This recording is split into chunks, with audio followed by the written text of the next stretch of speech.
Hi, I'm Bob Mankoff, cartoon editor of the New Yorker magazine. I want to introduce you to my staff.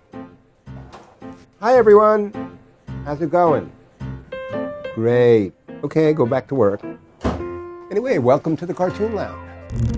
Okay, last week I tried to explain why this cartoon was not offensive.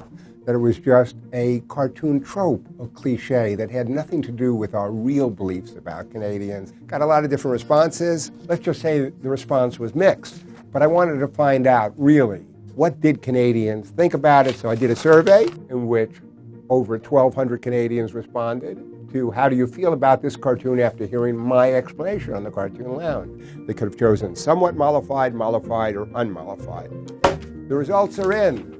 57% of the Canadians were mollified. 23% were unmollified. The math indicates, therefore, that overall 77% were mollified. This just shows that you can mollify all of the people some of the time, some of the people all of the time, but you cannot mollify all of the people all the time, nor should you if you want to be funny.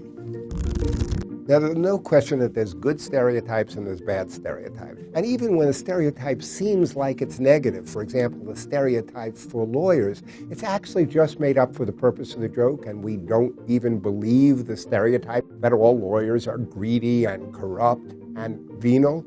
And to prove my point, I'm going to bring in our esteemed New Yorker lawyer, Fabio Bertoni. Hi, Fabio. Thanks for coming in. My pleasure. I'm going to show you some cartoons, and I want you to tell me what you think of them, whether you're offended or not offended by them. Let's look at these cartoons. If you want justice, it's $200 an hour. Obstruction of justice runs a bit more. Offended? Not offended.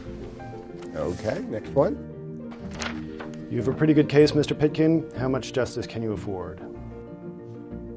What do you say to that? Not offensive. Okay. My fees are quite high, and yet you say you have a little money. I think I'm seeing a conflict of interest here. Well, not offensive. thank you very much.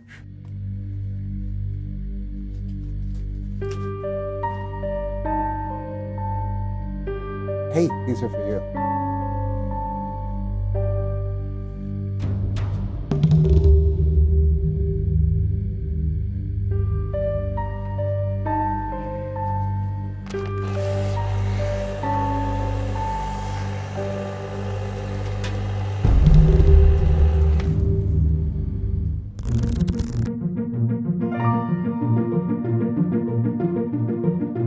Okay, this week's Ask Bob is a rather touchy topic. Since you are the cartoon editor of the New Yorker, and thus are empowered to decide which cartoons get in the magazine, who decides if one of your cartoons make the cut? Okay, now I know that appears to be a conflict of interest only because it is a conflict of interest.